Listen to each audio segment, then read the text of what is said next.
नमस्कार, आप देख रहे हैं सिटी पोस्ट लाइव और मैं हूं आपके साथ हर्षिता प्रताप सिंह।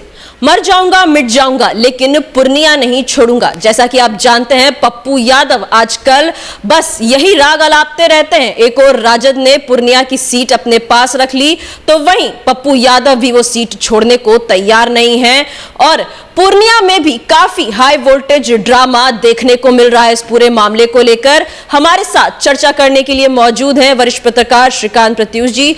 सर, पूर्णिया में 2 तारीख को नामांकन है, लेकिन उसके पहले हाई वोल्टेज ड्रामा देखने को मिल रहा है। देखिए, पूर्णिया की सड़कों पर पप्पू यादव निकल गए हैं और उनके हजारों समर्थक हैं और बवाल कर रहे हैं। वो कह रहे हैं कि नहीं, उनकी गाड़ी के सामने खड़ा हो जा रहे हैं, लेट जा रहे हैं और कह रहे हैं कि आपको यहीं से चुनाव लड़ना है। दरअसल पप्पू यादव तो पहले ही ऐलान कर चुके हैं कि किसी भी कीमत पर पूर्णिया नहीं छोड़ेंगे, पूर्णिया से चुनाव लड़ेंगे और अब अपने समर्थकों के जरिए ये संदेश देने की भी कोशिश कर रहे हैं कि उन पर बहुत दबाव है और वो पूर्णिया नहीं छोड़ सकते हैं। तो उनके चाहने वाले तो हैं पूर्णिया में, इसमें शक की कोई गुंजाइश नहीं है। पप्पू यादव पूर्णिया में आज से नहीं, बहुत पहले से राजनीति कर रहे हैं। उनकी राजनीति की शुरुआत ही पूर्णिया से हुई है और निर्दलीय उम्मीदवार के तौर पर भी वो लोकसभा चुनाव जीत चुके हैं, तो उनका हौसला बुलंद है। हालांकि अगर वो महागठबंधन के उम्मीदवार होते, कांग्रेस के उम्मीदवार होते तो जीत बहुत आसान थी, लेकिन अब जब वो निर्दलीय उम्मीदवार के रूप में उतरेंगे तो मुश्किल तो होगी जीत और इसका फ़ायदा जेडीयू को भी मिल सकता है। लेकिन पप्पू यादव के समर्थक पूर्णिया में अभी बवाल मचाए हुए हैं, सड़क पर उतरे हुए हैं, धरना पर बैठे हुए हैं। पप्पू यादव भी वहाँ पर पहुँचे हुए हैं और वो किसी तरह से लोगों को शांत कराकर नियंत्रित करने की कोशिश कर रहे हैं, क्योंकि उनके समर्थक बहुत एग्रेसिव होते हैं, पप्पू यादव के समर्थक, और कुछ भी कर सकते हैं। तो पुलिस भी अलर्ट मोड में है कि कहीं कोई अप्रिय घटना ना हो जाए, अनहोनी ना हो जाए, तो पुलिस चौकस है और पप्पू यादव के समर्थक सड़क पर बवाल मचा रहे हैं।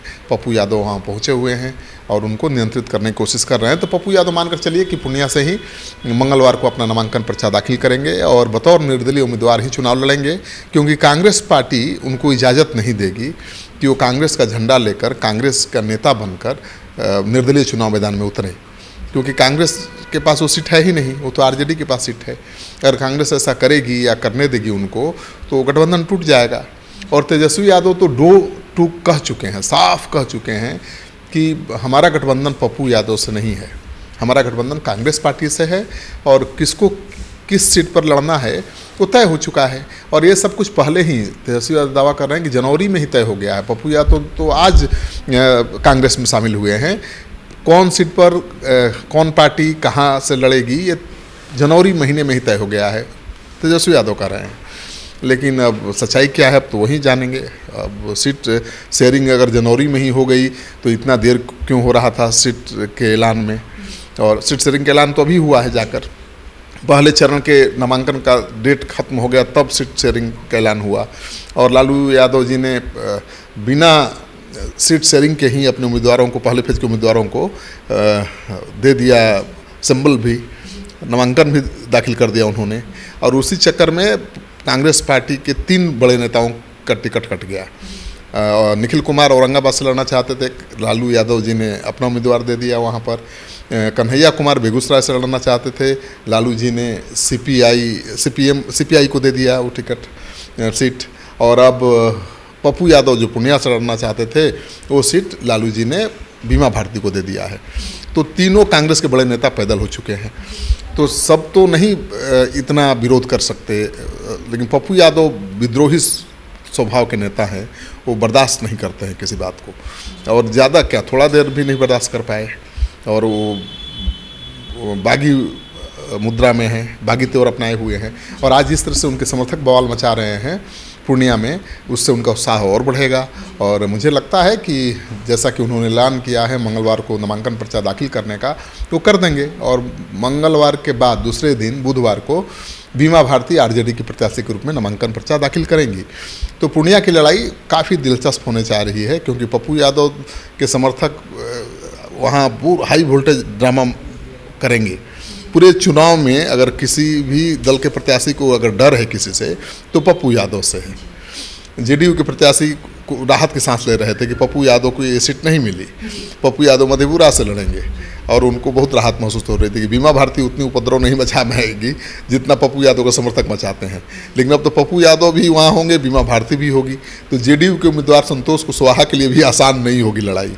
हम ये मान सकते हैं कि कभी भी पप्पू यादव विद्रोह कर सकते हैं, कांग्रेस से इस्तीफा दे सकते हैं और अपने निर्दलीय चुनाव लड़ने का ऐलान कर सकते हैं। अटकलें लगाई जा रही हैं कि पप्पू यादव इस्तीफा दे सकते हैं। मुझे लगता है कि नामांकन पर्चा दाखिल करने के पहले या तो खुद वो इस्तीफा दे देंगे या फिर पार्टी की तरफ से दबाव आएगा कि आप पार्टी से इस्तीफा दीजिए तब नामांकन पर्चा दाखिल करिए, या नामांकन पर्चा दाखिल करने के बाद कांग्रेस पार्टी खुद उनको निष्कासित कर दे, ये भी हो सकता है। क्योंकि तेजस्वी यादव लालू यादव चुप तो बैठेंगे नहीं, कांग्रेस से गठबंधन है और कांग्रेस का नेता कैसे निर्दलीय उम्मीदवार के रूप में उस सीट से पर्चा भर देगा जहां से आरजेडी के उम्मीदवार है। तो एक्शन तो तय है, ये मानकर चलिए। आज भी हालांकि बीमा भारती का एक बयान सामने आया था, उन्हें अब भी विश्वास है कि उनके सामने पप्पू यादव नहीं खड़े होंगे। कह रही थी कि वो हमारे गार्जियन है, ऐसा कुछ नहीं करेंगे वो। पप्पू यादव भी तो कह रहे हैं कि मेरी बेटी समान है, लेकिन चुनाव यहीं से लड़ेंगे।